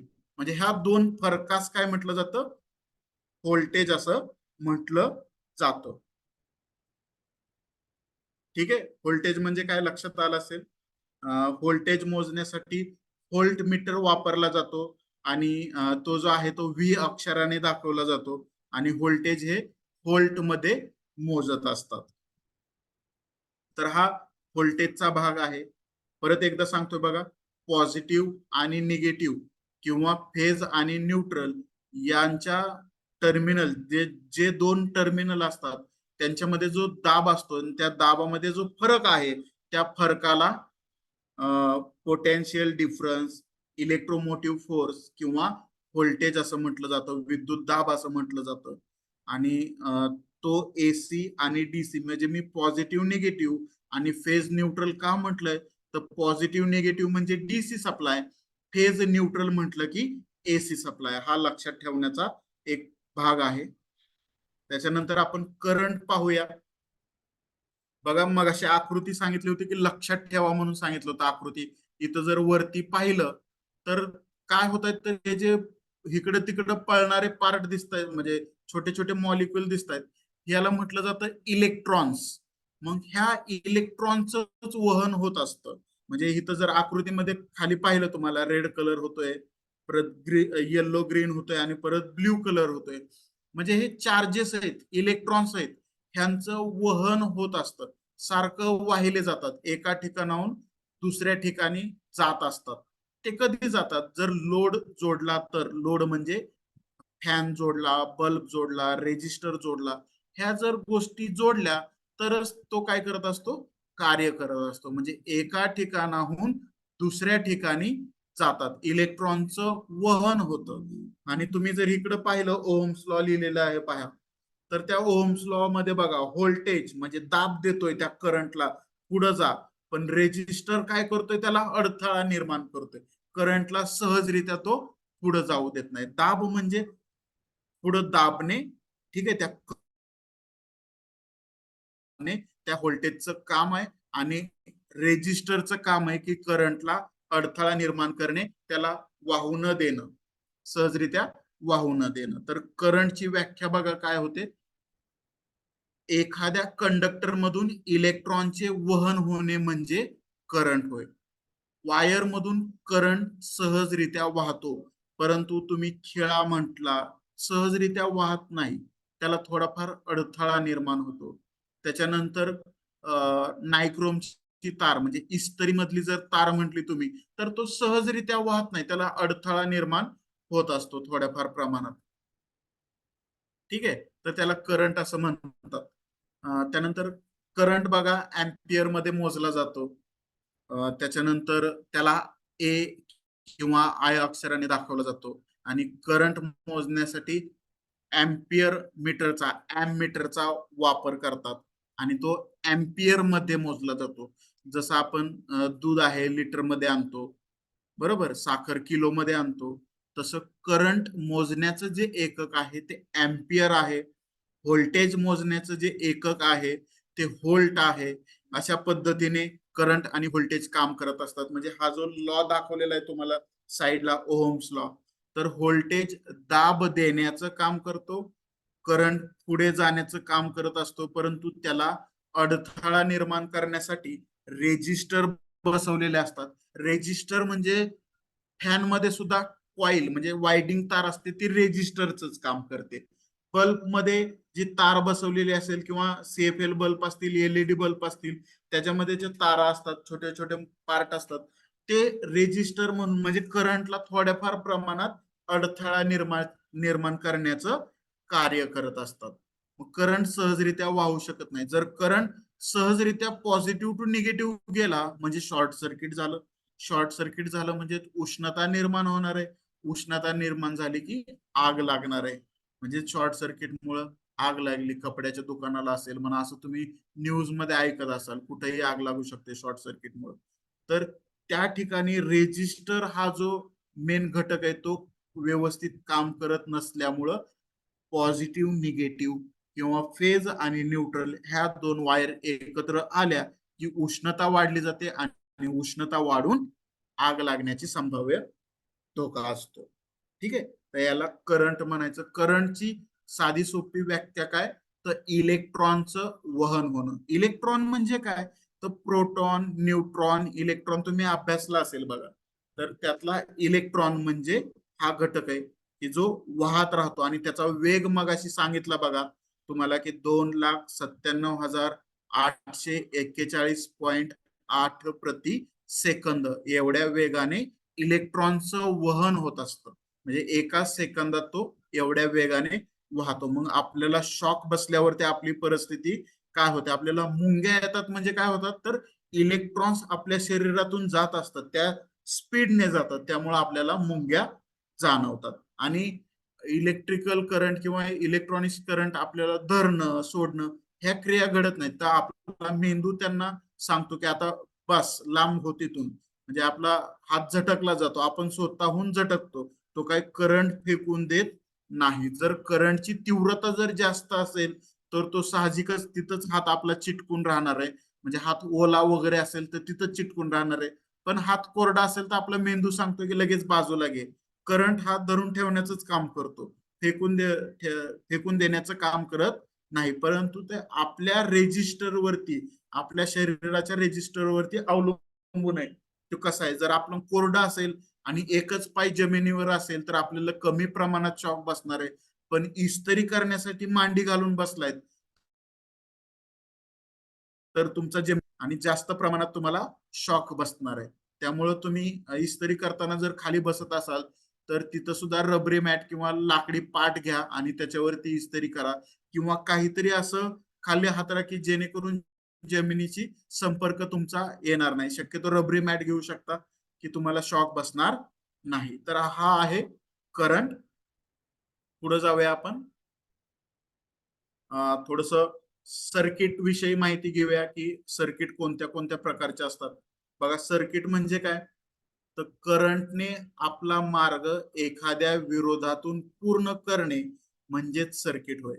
जसं इलेक्ट्रॉन दाखवलं तुम्हाला की इलेक्ट्रॉन काय करतायत, पॉझिटिव्ह कडून निघल्यात किंवा निगेटिव्ह कडून निघल्यात आणि त्या एका रेजिस्टर मधून पुढे जात आहेत. म्हणजे तुम्ही घरून निघलात, काहीतरी काम करताय आणि पुन्हा घरी येत आहे, म्हणजे हे तुमचं सर्किट कंप्लीट झालं, याला सर्किट म्हटलं जातं. तसं करंटचं आहे, करंट एका ठिकाणाहून निघतोय, तो आपलं काहीतरी काम करतोय. म्हणजे फॅन मध्ये गेला तर फॅन फिरवण्याचं काम करतोय, बल्ब मध्ये गेला तर तो लाईट उजेड देण्याचं काम करतोय. म्हणजे कुठल्याही वस्तूत जाऊ द्या, तो आपलं काम करतो आणि पुन्हा माघारी जातो. त्याला सर्किट असं म्हटलं जातं. येणं, काम करणं आणि पुन्हा निघून जाणं, ही जर क्रिया घडली तर त्याला सर्किट असं म्हटलं जातं. एकदम साध्या सोप्या भाषेमध्ये सर्किटची व्याख्या तुम्हाला मी सांगितलेली आहे की करंटने आपला मार्ग एखाद्या विरोधातून पूर्ण केला. म्हणजे करंट आला, आपलं काम केलं आणि निघून गेला, त्याला म्हटलं जातं सर्किट. ठीक आहे, लक्षात आलं असेल. पुढे जाऊया. सर्किटचे प्रकार पहा, तुम्हाला दिसतील. ओपन सर्किट, क्लोज सर्किट आणि शॉर्ट सर्किट. तर पहिलं आहे ते क्लोज सर्किट. डायग्राम नुसार बघा, क्लोज सर्किट आहे तर म्हणजे ते व्यवस्थित चालू आहे, बल्ब लागलाय, म्हणजे ते क्लोज सर्किट आहे. ठीक आहे, म्हणजे ते सर्किट चालू आहे, व्यवस्थित आहे. त्यानंतर ओपन सर्किट म्हणजे इथं काय होतंय तर करंट निघलाय, बल्ब मध्ये गेलाय, परंतु तो आपली जी जागा आहे ते रिटर्न जाण्याची ती पूर्ण होत नाहीये, म्हणून त्याला म्हटलं जातं ओपन. म्हणजे कुठंतरी वायर ब्रेक झालेली, वायर कट झालेली किंवा बल्बच्या आतमधली तार कट झालेली, करंट आलाय, आपलं काम करू शकत नाहीये कारण की तो रिटर्न जात नाहीये. मग रिटर्न जाण्याचा मार्ग जर असेल तर इथं बल्ब जसा लागलाय तसा बल्ब लागणार आहे. करंट येणं, काम करणं आणि जाणं हे त्याच्यासाठी खूप महत्वाचं असतं.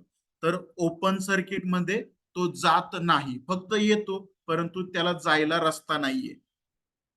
त्याच्यानंतर शॉर्ट सर्किट म्हणजे रेजिस्टर कडे न जाता, बल्ब कडे न जाता, फॅन कडे न जाता, फेज न्यूट्रल किंवा पॉझिटिव्ह निगेटिव्ह वायर काय होतात, एकमेकांना चिकटल्या जातात आणि तिथं चिकटल्यानंतर बघा ठिणग्या उडतात, स्पार्किंग होतं, मग त्याला शॉर्ट सर्किट असं दोष म्हटलं जातं.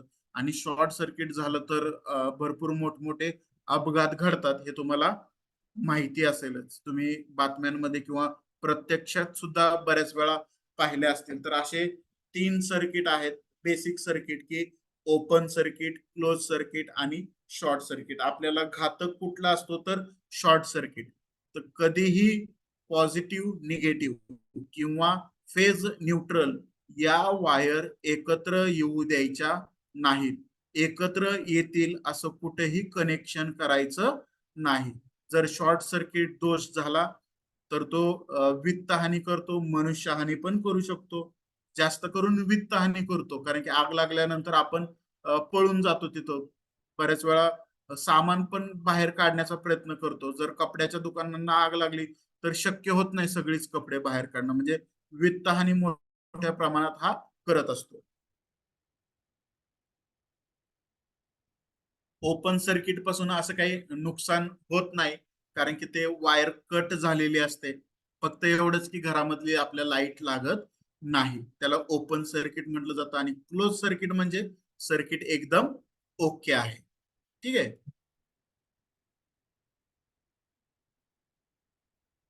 त्यानंतर पुढे बघूया आपण अजून सर्किटचे जोडणीवरून प्रकार पडल्यात बघा. एक आहे सिरीज जोडणी. पुढे गेले, रिव्हर्स घेतो. एक आहे सिरीज सर्किट, दुसरा आहे पॅरलल सर्किट, आणि तिसरा आहे मिश्र सर्किट. तर आपल्या घरामध्ये यामधलं वापरलं जाणारं सर्किट आहे ते म्हणजे पॅरलल सर्किट. हे सर्किट आपण सहजरित्या घरामध्ये वापरतो. म्हणजे घरातला जर एक बल्ब गेला तर संपूर्ण घरातली लाईट बंद होत नाही. फक्त तेवढाच बल्ब किंवा फॅन जर जळला तर फॅनच बंद पडतो, अख्ख्या घरातली लाईट जात नाही. त्यासाठी पॅरलल सर्किट गेलं जातं. परंतु डायग्राम मध्ये जर तुम्ही ऑब्झर्वेशन केलं तर हिथला एक बल्ब काढला की सगळेच बल्ब बंद पडतात. मग असं कुठं घडतं, तर लाइटिंगच्या माळा असतात बघा. लाइटिंगच्या माळांच्या ठिकाणी ही क्रिया घडते की एक जरी बल्ब गेला तर सगळी लाइटिंगची माळ किंवा अर्धी लाइटिंगची माळ काय होत असते, बंद पडते. मग जिथं असं घडत असेल तिथं सेरीज सर्किट असं म्हटलं जातं. त्यानंतर पॅरलल सर्किट मध्ये जर तुम्ही ऑब्झर्वेशन केलं तर एक बल्ब निघला तर तेवढाच बल्ब बंद राहतोय, परंतु बाकीचे दोन्ही बल्ब काय होतात, चालू राहतात. मग ते पॅरलल सर्किट, सेरीज आणि पॅरलल.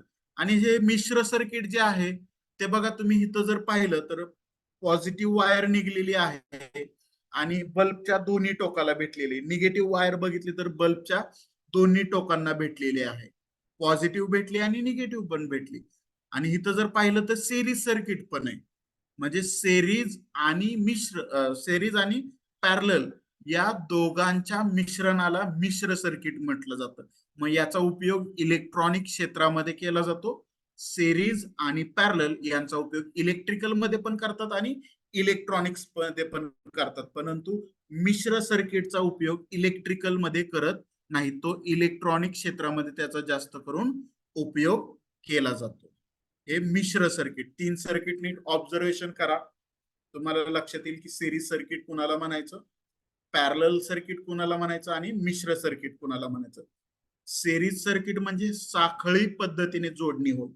साखळी पद्धत जर तुम्ही बघितली, आता थोडस हे जे अॅनिमेशन आहे, थोडस हलणारं चित्र दिसतंय, ते तुम्हाला थांबलेलं दिसेल. पॉझिटिव्ह कडून सप्लाय निघतोय, बल्बच्या एका टर्मिनलला जातोय, परत इकडून एक टर्मिनल, म्हणजे ह्याला निगेटिव्ह म्हणू शकत नाही आपण, हाफ सप्लाय असं म्हटलं जातं. इथून निघतंय, बल्बच्या एका टर्मिनलला पोहोचतोय, परत बल्बच्या दुसऱ्या टर्मिनल मधून निघतोय, तिसऱ्या बल्बच्या पहिल्याला जातंय, परत तिसऱ्या बल्बच्या दुसऱ्यातून निघतंय आणि निगेटिव्ह अशा वायर जात असतात. ठीक आहे, पुन्हा रेड मधून दाखवतोय बघा. इथून सप्लाय चालू झाला, लॅम्प मध्ये आला. लॅम्पला दोन टर्मिनल असणार आहेत. एका टर्मिनलला तुम्ही थोडक्यात फेज वायर दिली, इथून एक वायर काढली, त्याला हाफ सप्लाय म्हटलं जातं, ह्या बल्बच्या एका साईडला दिली, बल्बच्या दुसऱ्या साईड मधून काढली आणि एका टर्मिनलला दिली, परत त्यानंतर इथून वायर काढली आणि निगेटिव्हला दिली. म्हणजे हे झाली साखळी पद्धतीने जोडणी. डायग्राम काढायची झाली तर हे बघा, हे अशी होईल. म्हणजे हे जर बल्ब सरळ जोडले,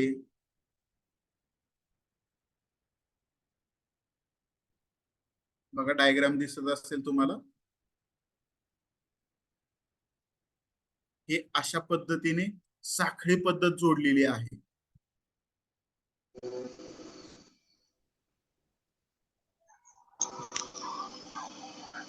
ठीक आहे, बघा इथे आहे तुमचा पॉझिटिव्ह सप्लाय दिलेला आहे, इथं निगेटिव्ह सप्लाय दिलेला आहे.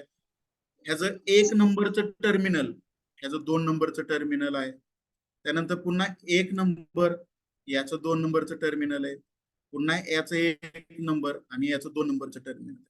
तर जशी चैन असते त्या चैनीप्रमाणे याची जोडणी केलेली. 1 नंबरच्या टर्मिनलला पॉझिटिव्ह वायर दिलेली, 2 नंबरच्या टर्मिनलला ह्याचं 1 नंबरचं टर्मिनल जोडलेलं आहे, पुन्हा ह्याचं 2 नंबरचं टर्मिनल तिसऱ्या बल्बच्या 1 नंबरला जोडलेलं आहे आणि ह्याचं 2 नंबरचं टर्मिनल काय केलेलं आहे, निगेटिव्ह वायरला जोडलेलं आहे. याला म्हटलं जातं साखळी पद्धतीने जोडणी, सिरीज जोडणी. पण पॅरलल मध्ये जर पाहिलं तर पॉझिटिव्ह वायर ह्या बल्बला दिलेली आहे, तशीच इथून काढून पुढच्या बल्बला दिलेली आहे, इथून काढून पुढच्या बल्बला दिलेली, म्हणजे तिघांना पण पॉझिटिव्ह भेटली. पण इथं तिघांना पॉझिटिव्ह वायर भेटत नाही, फक्त पहिल्या बल्बला पॉझिटिव्ह मिळते आणि तिसऱ्या बल्बच्या दुसऱ्या टोकाला निगेटिव्ह भेटते. मग इथं जो मध्ये राहतो सप्लाय, ह्याला हाफ सप्लाय म्हटलं जातं. पॉझिटिव्ह आणि निगेटिव्ह असे दोन्ही सप्लाय इथं अवेलेबल असतात. त्याला साखळी पद्धत, सिरीज जोडणी. आणि इथं पॉझिटिव्ह, पॉझिटिव्ह, पॉझिटिव्ह, त्यानंतर निगेटिव्ह, निगेटिव्ह आणि निगेटिव्ह असे सप्लाय जोडलेले असतात. आणि मिश्र सर्किट मध्ये जर तुम्ही पाहिलं तर ह्याच्या एका टर्मिनलला पॉझिटिव्ह आहे, आणि जर नीट बारकाईने पाहिलं तर इथून, आता हा जर मी विचार नाही केला, पार्ट इकडचा भाग विचार नाही केला, तर बघा सिरीज सर्किट आहे का नाही.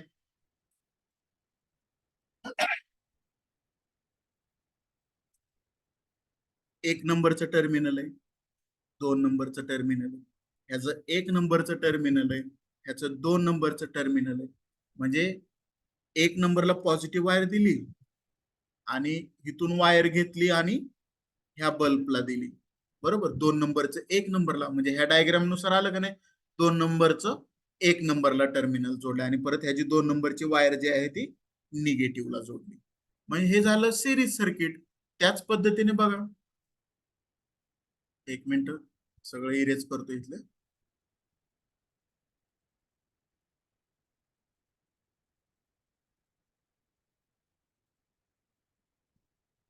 त्याच पद्धतीने बघा, मी जर ह्या लॅम्पचा विचार नाही केला, डायरेक्ट इथून पॉझिटिव्ह वायर घेतली तर ह्याला पॉझिटिव्ह भेटली आणि याला पण पॉझिटिव्ह भेटली, इथून निगेटिव्ह घेतली तर याला निगेटिव्ह भेटली आणि याला निगेटिव्ह भेटली. म्हणजे हे झालं पॅरलल सर्किट. म्हणजे सेरीज आणि पॅरलल या दोघांना जिथं एकत्र जोडलं जातं त्याला कंपाऊंड सर्किट म्हटलं जातं किंवा मिश्र सर्किट असं म्हटलं जातं. तर अशा 3 प्रकारचे सर्किट असतात: सेरीज सर्किट, पॅरलल सर्किट आणि मिश्र सर्किट. सिरीज सर्किटचा उपयोग कशासाठी होतो, कोण सांगेल आता. लाइटिंगच्या माळा वगैरे जोडलेल्या असतात, तिथं सिरीज सर्किटचा उपयोग होतो. त्यानंतर पॅरलल सर्किट जे आहे ते आपल्या घरामध्ये वापरलं जाणारं सर्किट आहे.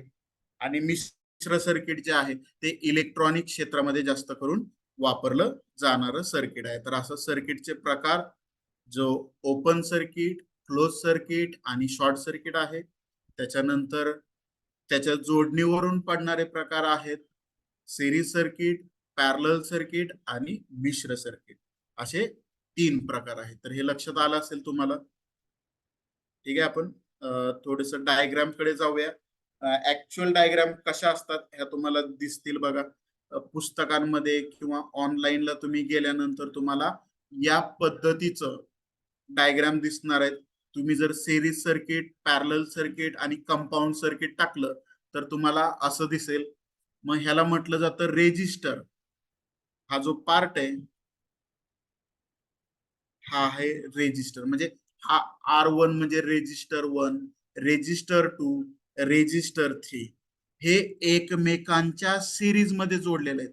जर तुम्ही मगाशीची डायग्राम जर तुम्हाला आठवत असेल तर लक्षात येईल की ह्याचं 1 नंबरचं टर्मिनल जे आहे आणि ह्याचं 2 नंबरचं टर्मिनल, ह्याचं 1 नंबर, याचं 2, याचं 1 आणि याचं 2, हे एकमेकांना बघा कसे जोडलेत. इथं पॉझिटिव्ह सप्लाय दिलेला आहे, ह्याचं दुसऱ्याचं ह्याच्या पहिल्याला जोडलेलं आहे, पुन्हा ह्या दुसरं टर्मिनल पहिल्याला जोडलेलं आहे आणि ह्याच्या दुसऱ्या टर्मिनलला निगेटिव्ह वायर जोडलेले आहे.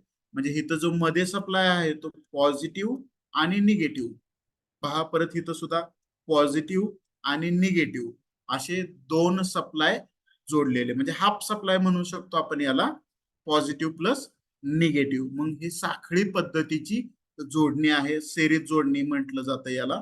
या पद्धतीने हे काम करत असतं. आणि शेजारची जर डायग्राम पाहिली तुम्ही तर बघा,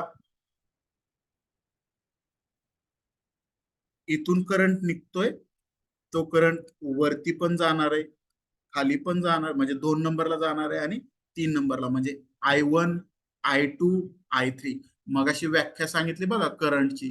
करंट हा एम्पियर मध्ये मोजला जातो, त्याला ए किंवा आय अक्षराने दाखवलं जातं. तर इथं सुद्धा बघा आय आहे सिरीज सर्किट मध्ये. मग हा करंटचा सिम्बॉल आहे. करंट वाहण्यासाठी रस्ता बघा एकच आहे. सिरीज सर्किट मध्ये करंट वाहण्यासाठी रस्ता एकच आहे, हे फक्त गतिरोधक आहे, तो वर खाली होणार आहे. आणि इथं करंट वाहण्यासाठी रस्ते 3 आहेत पॅरलल सर्किट मध्ये. त्यामुळं एक जरी रेजिस्टर खराब झाला, एक जरी बल्ब गेला, तर ह्या दोघांना काही फरक पडत नाही. म्हणजे मगाशी जी डायग्राम होती, एक बल्ब काढला तरी सर्किट बंद होत नव्हतं पॅरलल सर्किट, पण सिरीज सर्किट मध्ये एक बल्ब काढला तर सगळे बल्ब काय व्हायचे, बंद व्हायचे. तर बंद होण्यामागचं कारण म्हणजे इथून करंट व्हायला त्याला जागाच नाहीये. पण इथं जर बंद झालं तर करंट व्हायला तो वरती वाहील किंवा खाली वाहील, अशी करंट व्हायला त्याला रस्ते आहेत. त्यामुळं तो पॅरलल सर्किट मध्ये मोडतो. अशा पद्धतीने सर्किट आहेत हे, सिरीज सर्किट, पॅरलल सर्किट. मिश्र सर्किट दाखवलेलं नाहीये कारण की त्याची काही जास्त गरज पडत नाही. तर हे दोन महत्वाचे सर्किट, सिरीज सर्किट आणि पॅरलल सर्किट असे असतात. करंट वाहण्याचा रस्ता एक आहे सिरीज सर्किट मध्ये, परंतु पॅरलल सर्किट मध्ये करंट वाहण्याचे रस्ते अनेक आहेत. अनेक म्हणजे तुम्ही जेवढे घरामध्ये ट्यूबलाईट जोडचाल, फॅन जोडचाल, तेवढे त्याला करंटला रस्ते भेटणार आहेत. पण सिरीज सर्किट मध्ये तसं नसतं. तर ह्या सर्किट डायग्राम आहेत. ठीक आहे, तुम्ही अभ्यास करू शकता याचा. करंट फ्लो होताना दिसत असेल बघा,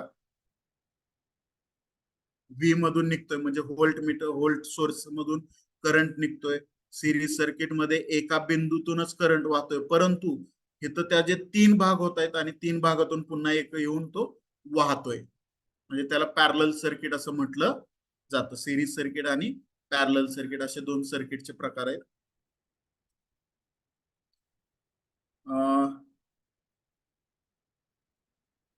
कुणाला काही प्रश्न जर असतील तर तुम्ही विचारू शकता, काही कळलं नसेल तर वगैरे. काही अडचण आहे का? अनम्यूट करून प्रश्न विचारा. की एखादी गोष्ट कळली नसेल, रिपीट सांगा वगैरे, असं काही असेल तर विचारा.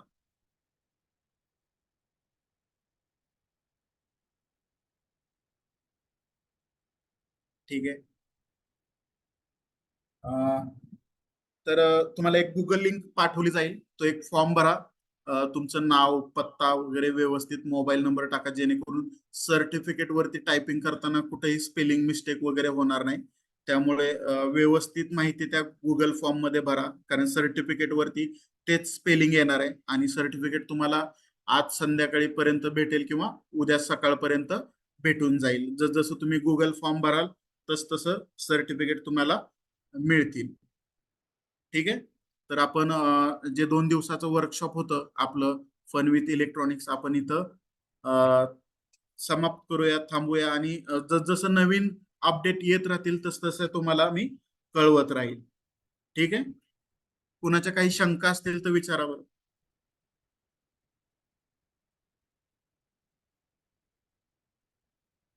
याचं देखील रेकॉर्डिंग, जसं कालचं रेकॉर्डिंग तुम्हाला व्हॉट्सअपला मिळालेलं आहे, तसं याचं रेकॉर्डिंग देखील व्हॉट्सअपला मिळणार आहे. तुम्ही रिपीट रिपीट व्हिडिओ पाहू शकता, जेणेकरून तुमच्या ज्या काही कन्सेप्ट असतील, ज्या कुठेतरी राहिल्या असतील, किंवा उशिरा लेट जॉईन झाला असताल तुम्ही, तर त्या कन्सेप्ट क्लिअर होऊन जातील. ठीक आहे. आपण थांबूया इथे. आणि गुगल फॉर्मची जी लिंक पाठवली जाईल त्याची लिंक व्यवस्थित आपण फिल करा, तुम्हाला लगेच सर्टिफिकेट भेटून जाईल. ठीक आहे, थँक्यू. आपण थांबूया इथे.